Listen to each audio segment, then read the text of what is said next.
From men and women's boxing, puberty blockers for confused kids, drag queens reading stories in elementary schools, questions about sex and identity are not going away. Today on New Ideal Live, the podcast of the Ayn Rand Institute, we're talking about the transgender movement, which is pushing many of these issues into public policy. I'm Mike Mazza, Associate Fellow at ARI. With me is ARI Senior Fellow Onkar Ghate. Hi, Onkar. Hi, Mike. So today we're going to talk about the trans movement. And before we get into any of the nitty-gritty, I just want to start with what does it mean to evaluate a movement? So we're talking primarily about the leaders, the activists. We'll talk about the kind of people who become attracted to this kind of movement, who are maybe the followers, but I think we're going to focus on the people pushing and leading this movement, the thinkers, the activists. And that's further in contrast to, in this case, trans people themselves. So we shouldn't take it for granted that all the self-appointed leaders of the trans movement or of any movement really speak for the people they claim to be representing. It's often the case that the leadership of bad movements kind of capitalizes on people. So my basic view of the trans movement, Onkar, is that it's primarily a philosophical, quasi-religious movement that the people like Judith Butler and related American academics, their students in gender studies departments and who work on queer theory.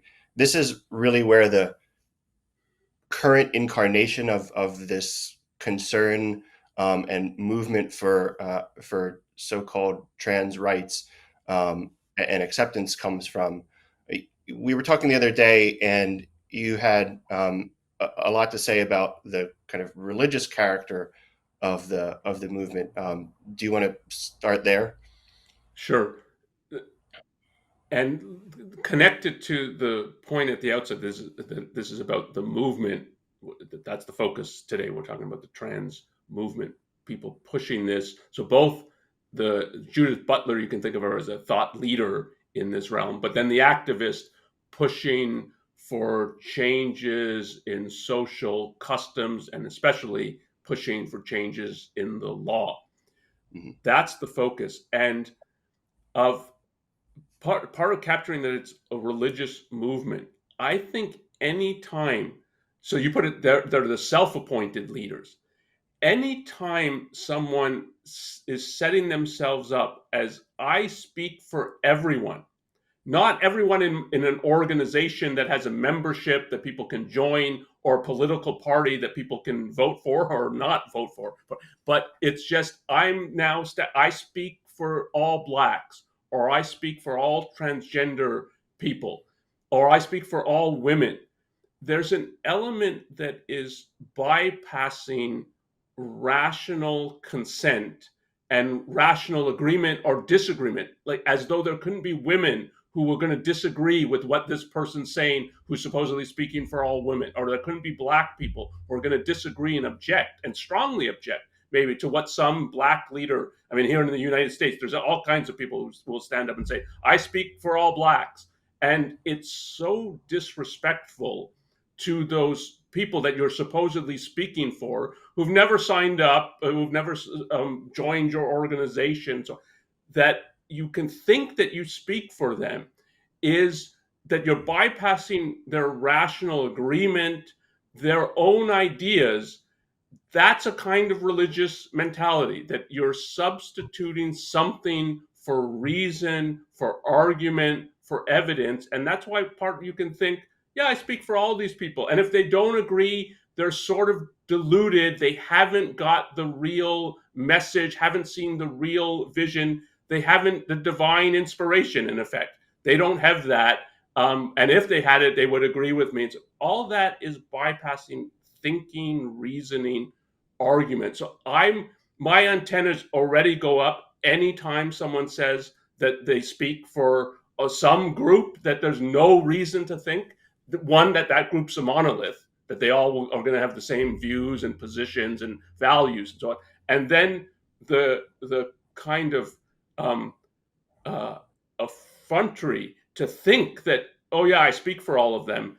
Religious mentality does that. A rational mentality, scientific mentality doesn't. And so I already think that that's part of the evidence for thinking that this is a religious, in essence, it's a religious movement. It's the way the movement operates in that form is not right.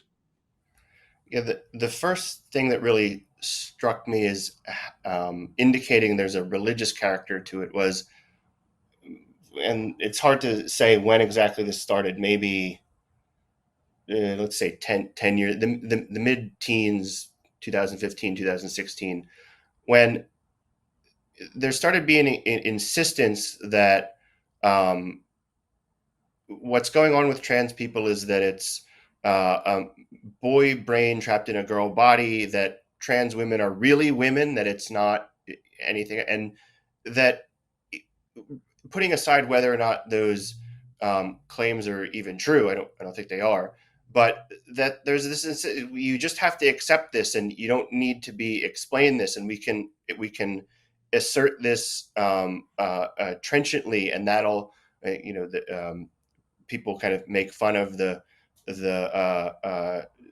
tweets, repeat after me, trans women are women, over and over again, and that this is supposed to be convincing. And then on top of that, if you're a little skeptical of it, that there's a kind of pile on of people, whether somebody faces some kind of professional or social, or even now in the UK, it seems like political um, um, penalties for not going on something that, if true, is really difficult to understand and accept rapidly. To expect people to just get on board with this uh, immediately.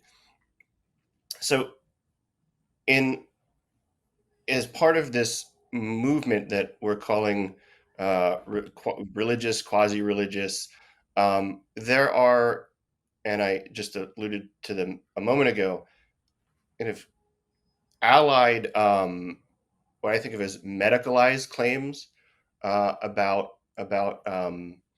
uh, trans people, and those kind of claims are used to kind of convince us in a certain way to accept the claim, the demands of the movement.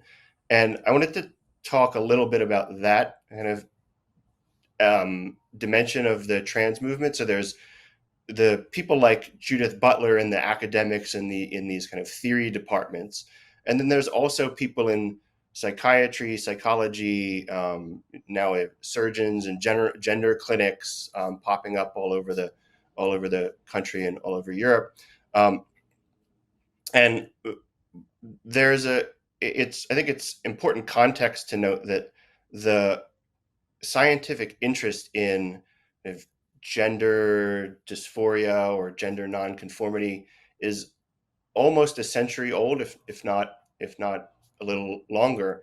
But that in the last couple decades, the religious ideas about gender identity have kind of influenced the people researching this stuff in the sciences. So at least to me, it's become difficult to tell what is a genuine medical conclusion about what's true about gender nonconforming, gender dysphoric people, from what's just kind of a religious commitment masquerading as medical conclusion. And so, let me give some examples to this. So there's the claim that by the gender theorists that everybody has a sort of innate gender identity, and that this can mismatch the body you have. That's kind of a core claim from the activist theorist type people. And to give that the uh, air of not a religious dogma or not something that's coming out of gender studies, but of having some kind of scientific legitimacy, let's cite a few pieces of research that seem to show trans women's brains look more like natal women's brains and things like this. But I think one of the things that's really come to light the last couple years is that that even the seemingly medical or scientific organizations that are concerned with the transgender issue are thoroughly enmeshed with the ideology at the same time. So recently, the this organization WPATH, or it's a abbreviation WPATH. It's the World Organization for Trans Health. Their Some of their emails and correspondence became public because they're being sued, and you can see the decision making process of what treatments are we going to recommend, and some of the considerations are very clearly not scientific. They're how will this be perceived? Is this in line with what activists are demanding about transgender health? Is this going to undermine some of the broader goals of the movement? So a lot of even the so-called scientific basis for the transgender uh, movement's agenda is not really scientific. It's been corrupted by the theorists. And I suspect that there's at least two forms of corruption. One form is the more it's a religion that is in effect setting taboos, the scientists, as you're putting it, are thinking, like, what's going to happen to me if I put this forth? What kind of public denunciation and so forth will happen? So maybe I'll change it a little bit, and so there's that kind of corruption. But I suspect there's also a more conscious form of corruption that post the Enlightenment, religious viewpoints have tended to want the cover of science. So to pretend that there's scientific grounding to their position so that it's not really religious. You could see, to take three examples of that. That's my view of Marxism. That Marxism, if you know some of the history of religion, it's a form of secularized religion, but it went out of its way to portray itself as it's scientific. It was scientific socialism, is one of the descriptions that Marx and Engels give to their doctrines. So don't accuse us of being religious. No, this is, you might, maybe other socialists were, but we're scientific socialists. And if you take what used to be called creationism, of the idea of we're just rejecting Darwin and evolutionary biology. God created everything. It was creationism. As I mean, the ism was to make it sound like it's a theory, but it's just we're just saying we're taking the Bible as the literal truth here. And then intelligent design became, oh no, don't think we're just these religious fundamentalists or fanatics. No, we've got science backing us up. But when you pursued intelligent design of, oh, here's problems with evolutionary theory and evolution can't explain this, it always turned out to be, no, this is all bunk. But it gave the illusion of, no, but this is not just a religion, this is a scientific movement. And I think you see that as well in the abortion of the sort of the cultural wars, as it may be put now, about abortion, that rather than saying, like, we're against anyone having the right to abortion for religious reasons, they'll give allegedly scientific, like fetal pain or something. But again, when you go into that, it's so much of it is made up. So and there's no reason, and I think there's some reason to think that that's going on here, but like that's the dynamic of these kinds of movements, because obviously if you're trying to convince people, it's harder to tell them, we've got a religious position, will you accept our dogma, versus no, like if you're going by science, this is what you have to think. One of the things that's happened maybe over the last 6 months that I found interesting is some of the leaders of the trans movement are becoming more open that their claims and demands aren't really based in any kind of science. So there was this uh, long article in um, I want to say either the New Yorker or New York Times Magazine. I'm confusing the two, by Andrea Long Chu, who is a trans woman public intellectual they've won a Pulitzer Prize. So they're a pretty prominent person in the culture generally, and then in the kind of transgender intellectual movement. Wrote a long essay, the moral something like the moral case for letting children choose their gender. And one of the things they argue is that this medicalization of the transgender experience, maybe that had some utility in getting us some rights, but really it shouldn't be about that. It's just about uh, people have children, not people, have the prerogative of just deciding what gender they want to be, and that's the goal. That's what it's all about. Um, so, I mean, we're saying this, but it's also some of the activists are kind of at this stage of the development of this group sort of saying the same thing. Now, they wouldn't characterize their views as religious, but it shouldn't really be about the science, because that doesn't matter. We're making a moral claim here. Uh, so, Ankar, what is the how should we oppose this? I mean, what the main opponents of the movement now tend to be conservatives, Christian conservatives, at least in the United States. In England, it's so the secular feminists. In the United States, we have, you did a podcast uh, 10 months ago on the Matt Walsh documentary, and maybe a year before that, you talked about Kathleen Stock with Ben, and Kathleen Stock is one of the English feminists, Matt Walsh being the American Christian conservative. It's the first, not the second, if you want to oppose it. The Kathleen Stock, and we did a podcast I did with our colleague Ben Baer on her book Material Girls, and that's a book.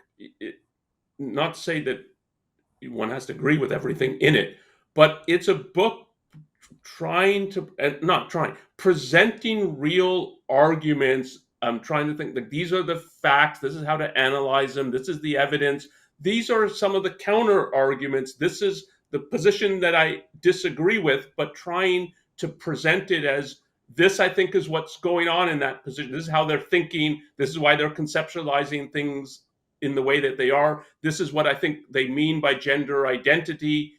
And it's both an attempt to understand the position that she thinks, or positions that she thinks is wrong, and then of developing a real argument for what she thinks is a correct position. It's squarely in the realm of philosophy and argument versus, here's dogma that I want you to swallow. And to go to the religious aspect of this, if you read Material Girls, and if you read then Judith Butler's, what is it? Who Who's is afraid? afraid of gender? Yeah. It's the way in which Kathleen Stock treats Butler in Material Girls. That this is a position advocating something. It's for these reasons. I think I disagree with it, and I think it's wrong. But there's a real attempt to get the position right. That is, to characterize, this is what the position is, and this is why I think it's wrong. If, in contrast, Butler presenting Kathleen Stock's position, I don't think is really attempting to get what the position is and to argue against it. And Butler even says in the book, well, I could present arguments against these people. And the book does contain some, but that's not what I'm going to do. I'm going to try to explain, and one way it will be put, and Kathleen Stock took it like this, I'm going to try to psychoanalyze. I'm going to try to get like, so who's afraid? I'm going to try to get what's sort of their subconscious motivation and fears in regard to this whole issue, rather than what are their arguments. And like one side, if you read both books, looks much more religious, and then the other side doesn't. And that's all. So thinking of all the evidence of that, this is when we're talking about the movement and the leaders, that this is religious. That's another piece of evidence. And so a response to it is not, well, we've got our religion and it says something different and it says you're all nuts. I think that's the essence of Matt Walsh's response in What is a Woman? It's, we've got our dogma, they're older than yours. It's a whole tradition. That's what we should go by. That's what we should believe. And even, it's true that the best aspects of I think of a essentially bad documentary is it exposes some of the religious kind of mentality of the trans activists and the trans movement. But a solution to that is not an alternative religion. That just compounds the problem, because then if people are forced to think, I've got to have some, my options are some traditional version of Christianity that seems to put like women back in the kitchen and having kids, versus this. A lot of people, I think, rightly will take, I'd rather be this. It seems to leave you more options and more freedom for how you're going to live your life than the Christian view. So it helps reinforce this. So it's not just it's ineffective, it's outright destructive, I think, to try to oppose this with a different form of religion. You have to oppose it with actual arguments. And then, I mean, as part of what we're talking about, you should expose its religious elements as well. But you have to do both. You have to take, like, these are some of the arguments, and either why they're bad arguments or not really, in the end, what's leading them to their positions. And that's part of like what you were talking about, that it's coming more out in the open. Yeah, even if, because I think part of why it's coming out more in the open is some of the medical science has been questioned. Then it's, oh, we can either revisit our conclusions because the science is wrong, or we can say, well, our conclusions aren't really based in the science, so it doesn't matter what the science is showing. Um, and so you have to do both, argue against it and expose its religious form. But you don't do that by just saying, well, we've got a different religion.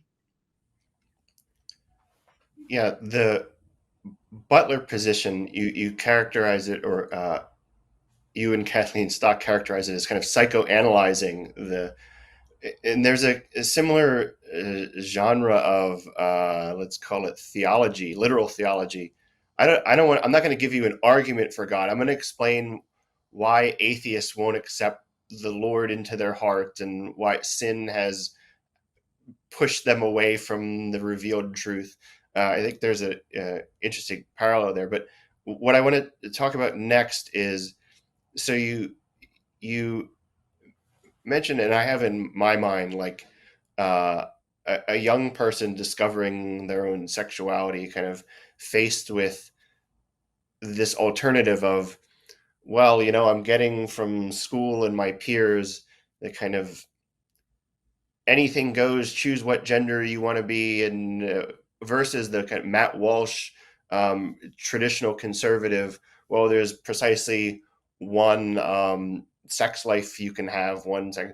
And if you're facing, somebody um, facing that kind of choice as a false alternative, but facing that choice, it's understandable why um, someone might take the subjectivist like side of it, because then you can, okay, I'll do what I want to do and I won't have to face any repercussions. But I bring that up because there is a question, at least in my mind, like, why has this become such a contentious issue?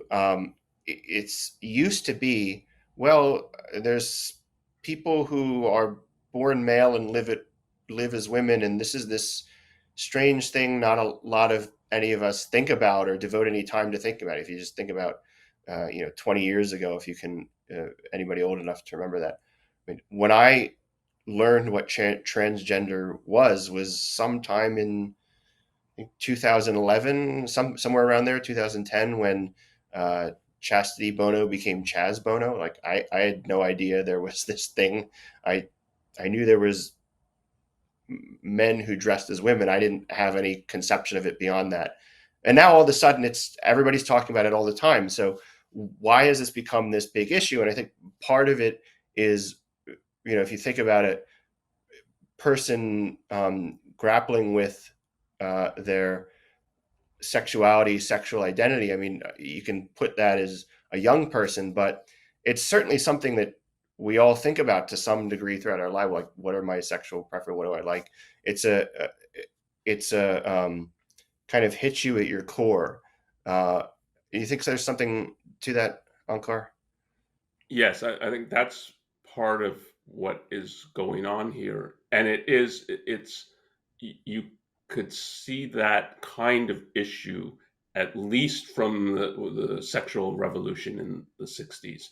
If, it, I mean, it predates that, I think, but at least in terms of thinking about it as having widespread cultural appearance. And yes, it is. If you can remember yourself back pre-puberty and some of your thinking and that some of your life, the issue of sex just isn't there in the way that it is after puberty. It's a huge change in anybody, and the thinking about it. There's then a whole new realm. You have to think about, like, how am I going to live in this realm? It seems very important and value laden, but it also seems it can go wrong in all kinds of ways. It's a huge issue in life, and I think part of what is can be disturbing is, and sort of shake people, is what tends to happen. And you can put this as you can think of it. There's a parallel to sort of someone living pre-philosophically and philosophically. Pre-philosophically, people take all kinds of things for granted. It's just like, this is obvious, and part of what that means is, well, this is what everybody does and what everybody thinks, so it must be true. It must be the only way to live. And so to be very parochial. And then but there's people who do things different and live in different ways. And then it's the question of why. And then it's like, is one of these ways better or not? Is in some way this questioning, like, why? And it can just raise the question, why am I living in the way I'm living? And why do I think that's right? And is it better than that?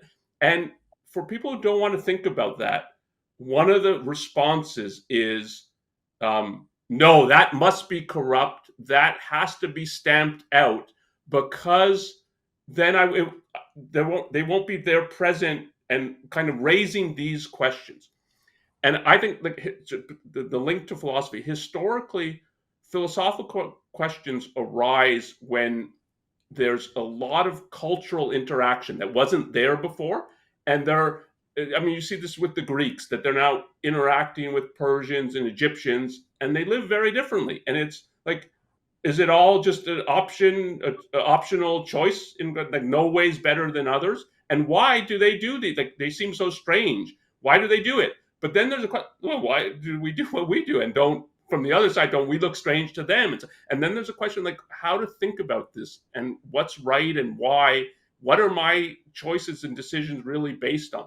And in regard to sexual identity, I think these are very difficult to fully answer, but they seem important, and because they are important to answer, and that just makes it's a very important issue.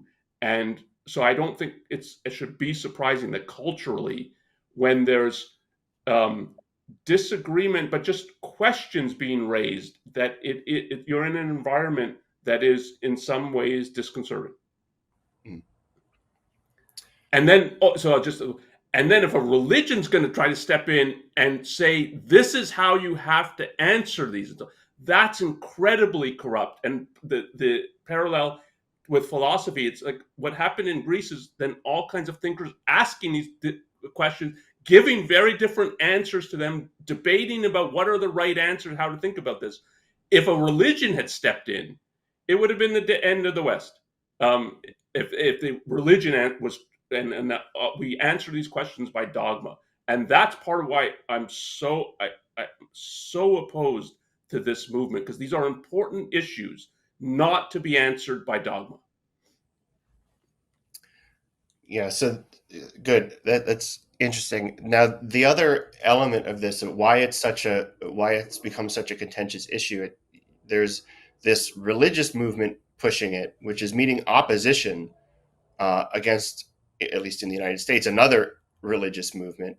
And then on top of that, one of the goals of the trans movement is to some extent, force their religion on us, especially through the public school system. So there's important, it's an important issue, and then it's one you have to engage with, and form an opinion on. And then now the response to that by the conservatives seems to be in the direction, increasingly going in the direction of, well, kind of counterforce. You can't do certain things. You can't teach certain things. So you have all these factors interacting to make this just a kind of important issue that won't go away. And now it even seems like the Republicans are turning this into a presidential election issue. Who's in favor of what treatment for what, for what age range?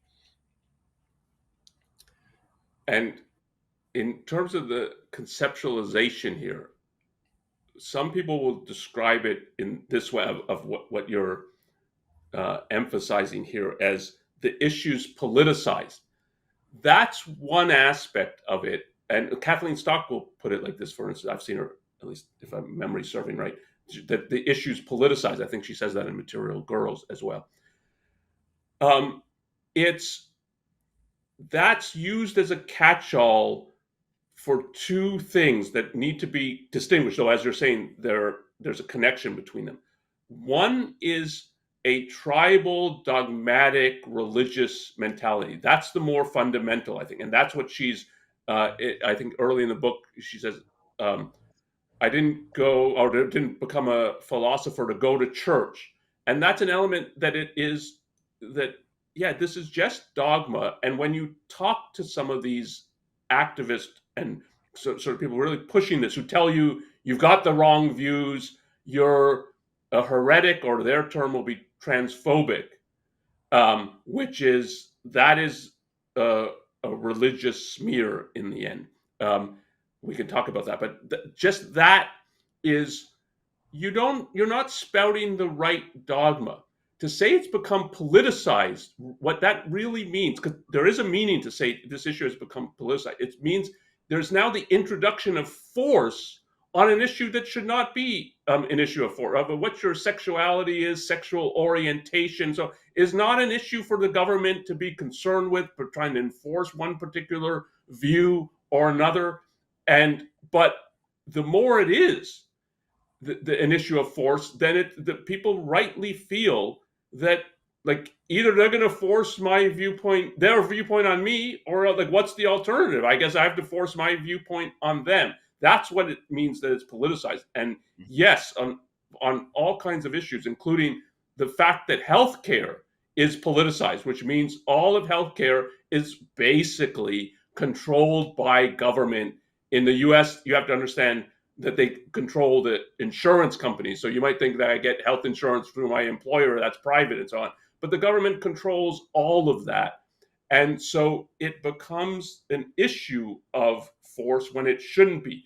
And so there's a real meaning to say this issue's been politicized, but that's not a shorthand for it's religious, dogmatic, but there's a connection between them because religions tend to want to spread by imposing their dogma by force if they can. Well, before we move on, I'm curious to hear your additional thoughts about transphobia, the term. So you said it's a religious smear, but it sounded like you had something more to say? Yeah, it these terms are package deals. If they were obviously religious, then I think more people would rebel. I'm not going to use them. And so take two that have gained currency in the 21st century: transphobia and Islamophobia. There is, for both of these, such a thing as an irrational, almost kind of perceptual level reaction to these.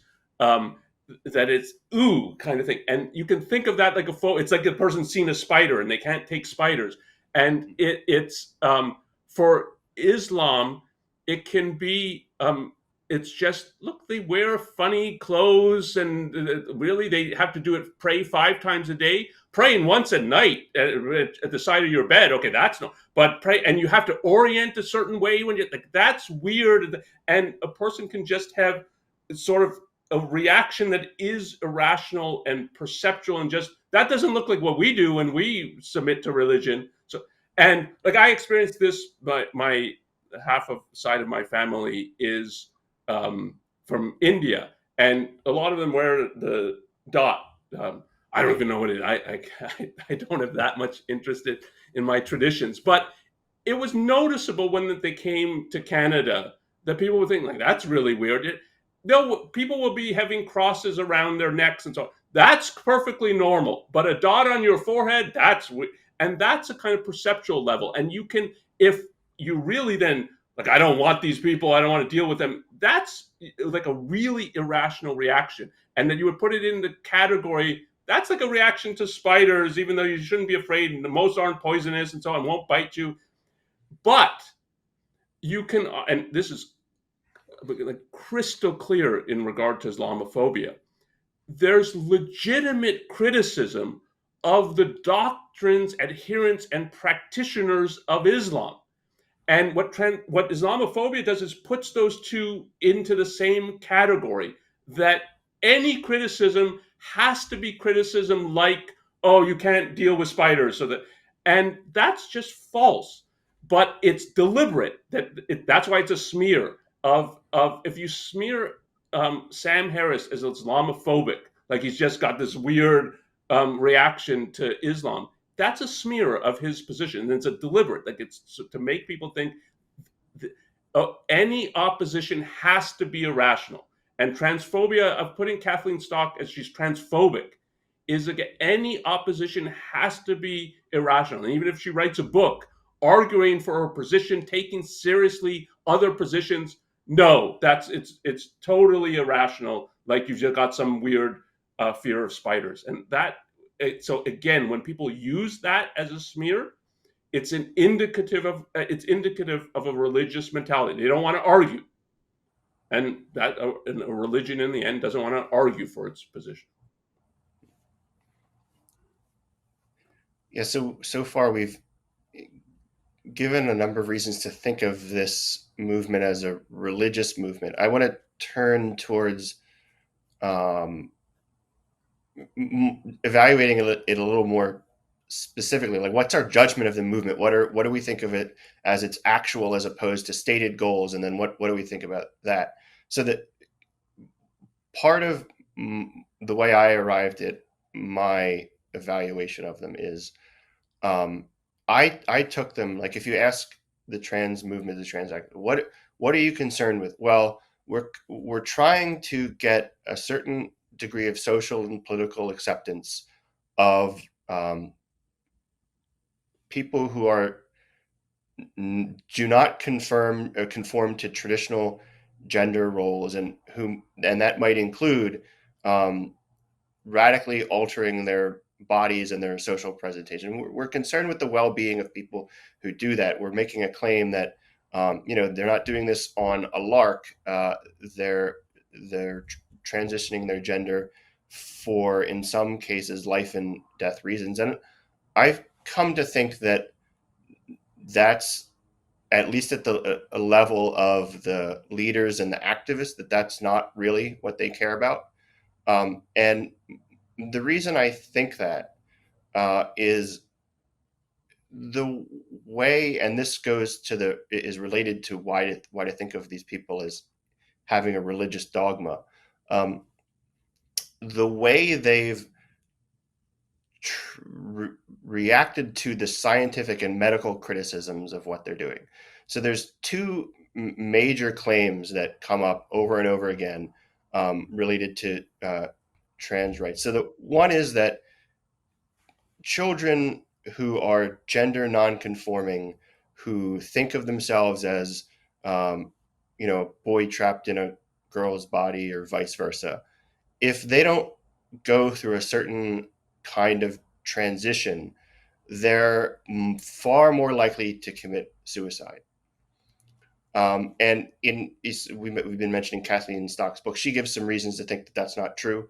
I've looked into the sort of research on suicide rates for people with transgender issues, and I'm not convinced that that's true either.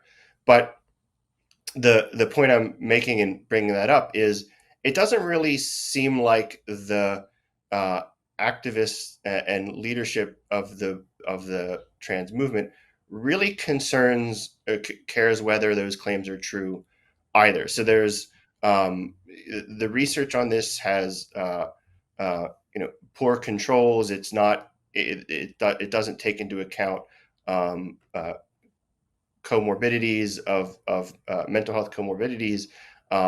It's the activists actively interfering with efforts to get better research on it. And then more recently, out of England, there's this substantial investigation called the Cass Report, which is based on some systematic reviews of the evidence for the treatment of transgender youths that is really damning of a lot of the claims being made. So um, the current or the at least prior to the Cass report, the recommended treatment for young people with gender dysphoria issues was gender affirming care. Sometimes this is called the Dutch protocol, which is to have start the kid socially transition, maybe transition just at home. If they're a boy, they that wants to be a girl, they wear a dress. They go by she, her, and they adopt a girl's name and they grow out their hair and they start to present. And then it accelerates to giving them puberty blockers, and then when they're older, some surgeries. Um, the claim was that this is going to be better for the children who undergo this. They'll be happier as adults. They'll be less likely to commit suicide. And the Cass report calls all of that in a very persuasive way into question. And the reaction to that really is astounding to me, in that the leadership and the activists don't seem to care that the treatments they're recommending, that they're advocating, um, might or likely do substantial damage to children, and then to future adults who go through these procedures. That they're unconcerned with the fact that most children with gender nonconformity issues kind of grow out of them, and the just the general disinterest in this, and in some cases active interference with finding out what's true, to me is really revealing about what they really care about. And it doesn't seem to be that they care about the well-being of these kids, or even of the adults that they become, the adult transsexuals that these kids will eventually become.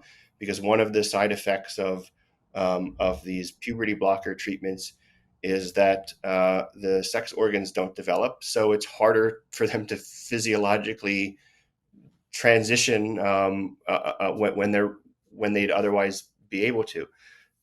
So this tells me that this is basically a movement about destroying something, and I don't really have a clear view in my mind about what they're after. Sometimes it seems like they're trying to destroy the sex binary, and that's really what they care about.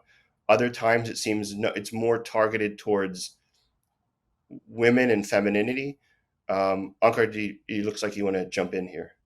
Um, yeah, I think that last is important. We can talk about it because it part of like a J.K. Rowling's pushback on this is she thinks there's some attempt here to erase women or the and I think there's something right about that, though it might be that more fundamentally it's to the the sex binary is the end target, but Yeah. there's something right about thinking this is erasing women.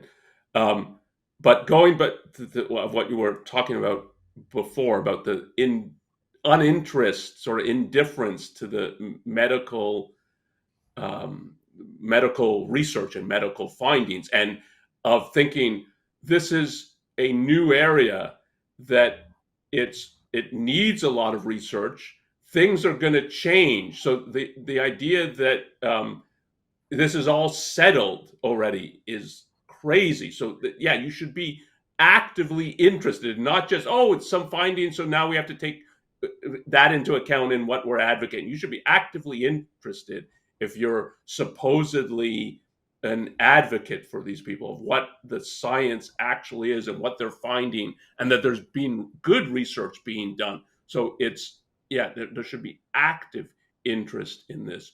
And yeah, my impression and from the things I've read is yeah, there's an uninterest, a defensiveness in regard to this. And here again, it's important to separate the leaders, activists, the movement from the individuals. And part of that, there's a callousness here is I don't think they see individuals as individuals. They see them as statistics in a kind of cultural argument and war. But so I've read of some parents who um, I think are really thinking about they've got a kid who thinks they're in the wrong body or something, and thinks that means in part they've learned that this is a way to conceptualize what they're feeling, and it might be a misconception. Like that's part of what you have to worry about in regard to this. Like do they put it in that way because that's the way they think to put it? Like that's what they think would be the accurate way, but they're feeling something different. Um, but they're dealing with their child like this, and they know that medical interventions is really serious, and some you can't go back. So they're very concerned, and but then they are concerned for that particular child that they're worried that the child will commit suicide, and like that's a harrowing situation to be in, and to think of what to do and what's best for my kids. But I mean, obviously, really matters. Is it? Do I really have reason to think my kid might commit suicide? And if you thought no, and that will completely color how you, well, then no, these medical things can wait and they have to be older and maybe it is a phase. Like it would really, really matter. And for a reading of individual cases of parents, and I think like good parents really grappling with this, it matters to them. And so the idea that when you get sort of wide zoom out to the culture and now we're dealing with statistics and how likely is it, and so it really matters. If it's much less likely than what people think, then medical intervention is there's much less reason to do it. Like that for much of it, you would think you would do it. Yeah, if there really is a fear of real self harm, if they wait and then and they're older and can make a more informed decision, and so and that that you can go from the individual level where it so clearly matters to the cultural level that no, it doesn't seem to really matter. That tells you they're not looking at the individuals. And when you're not doing that, you're not, you can say you're speaking for these people and interested in their actual interest, but I don't think you are. And it's disturbing that they're not. Yeah. Part of the what influenced my thinking on this is so you look into this and you notice this pattern that any any new research or idea that sort of challenges even a little bit the trans dogma. You get the scientists, the doctors get serious social and professional pushback. So there's uh, a, a book on scientific controversies, Galileo's Middle Finger, I think it's called, that documents an earlier episode of this. So I think it was the early thousands, that there researchers postulating different typologies and causes of transgenderism, and the kind of, um, the the social professional repercussions for them. Recently, some of this research into is there a social contagion element to particularly girls who want to transition into boys, that it's like you can't even ask the question. You can't research this without, and the way it'll happen is, um, well, all of a sudden, the profession wants to um, prov- evaluate things by the most rigorous possible standards. So this study, doesn't live up to a certain standard that, well, I mean, all the research in this field kind of doesn't live up to, but now we're going to selectively apply this rigor to this one particular area of research. All of this activist interference with the scientific process is in interesting contrast um, to the way that uh, gay activists approach the AIDS pandemic. I think this is an interesting contrast. So you have in both cases, so there's this um, victimized minority group, and they're facing a serious, people are dying, whether it's little kids are going to commit suicide, or our friends, our lovers are dying of a disease. And the way that trans activists have been approaching this is to stop or slow any unflattering uh, line of research, versus the gay activists in the 80s and 90s, who were very much explore every hypothesis, get down to the root of it. They were instrumental in removing barriers in the FDA for getting some effective medicines, prescribed for AIDS that were originally used for some other purpose. Really interesting that how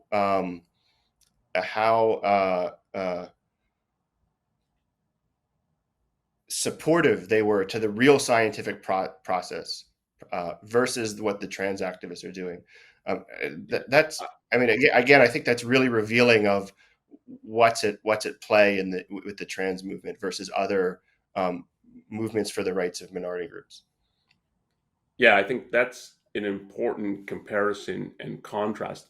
And if anything, I'd put it a little stronger than the way you put it, in that the the scientists at the time, because it was AIDS and involved gays, homosexuals, there was a kind of um, taboo about researching this. And so it was the scientists, sort of, you could see some reluctance in doing, and the gay activists were, you've got to overcome this. We want you to do real research, and you're neglecting this. So they were, as you said, they were supportive of it, but they were pushing against people not researching this and saying, no, this warrants way more research. And here it's the opposite of something that really does warrant more research, more understanding. It's, no, we don't want you to do that research. And yeah, so it's a very important comparison and contrast, and I think it's very damning. So one final thing I wanted to talk about is, just so we talked about the movement, and that's the main focus of the podcast, but there, naturally some sort of questions that I think come up for people when they're engaged with this topic. So, one is just questions about, well, why are people really doing this? Why are people gender trade? I've heard this theory, I've heard that theory.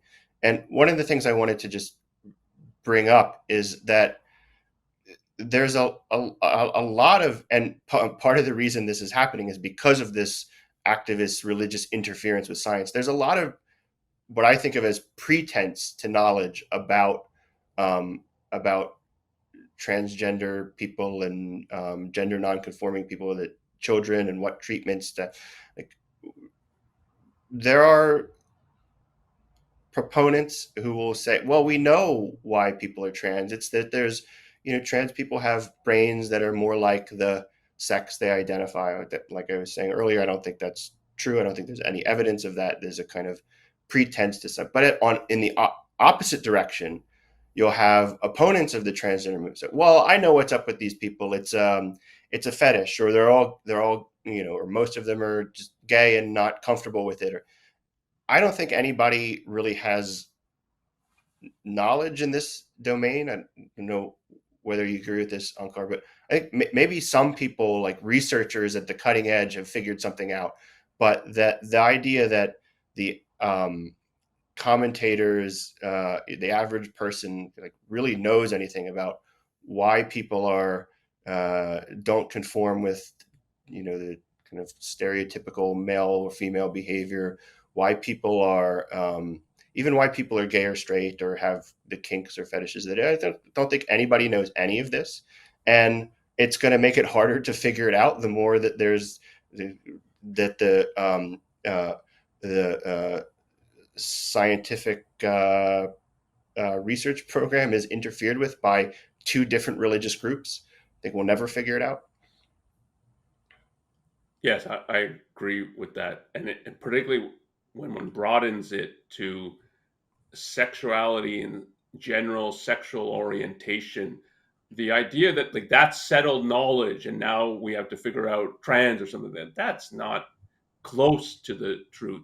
It's a very interesting scientific research project here, um, and uh, not knowing anything maybe a little strong, and as you said, like at the cutting edge, but even like having some hypotheses and so that's knowledge. It's not Mm. you're not certain about it, but it's having a hypothesis is a real achievement, and I think some do. But so there's some, in that sense, there's some knowledge here, but what you really want then explored is these different hypotheses. What's the evidence for them? What's the counter evidence? And Mm. the combination of sort of the religious corruption in regard to the science. And then, as you said, there's a pretense of knowledge. So, like, why do we need the research? Because we already know we're not going to make progress in terms of understanding this. And part of getting, I think, just the primitiveness of present understanding, but understanding in scare quotes. So the pretenses.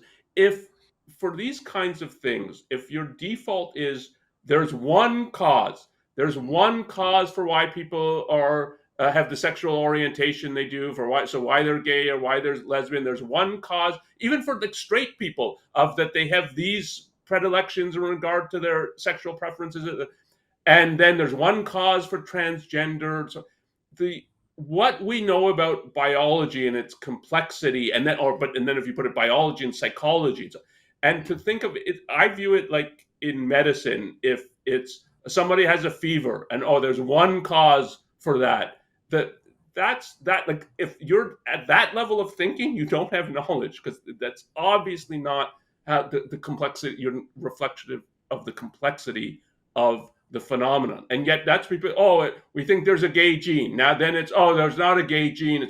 And like that that's a pretense of understanding. And this, as we were talking about before, this is an important area of human life that it would be great if we had more knowledge in regard to this. And so it's a huge issue if um, people in academia and in science think of this as this is at best a research area in which I may walk into a landmine.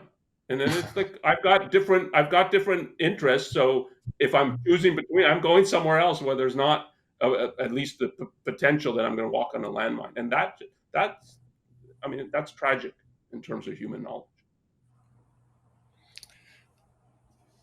Okay, any final thoughts? I think we're about at time. Um, well, so maybe say this that I hope is obvious in making a distinction between the activist and the leaders and trans people.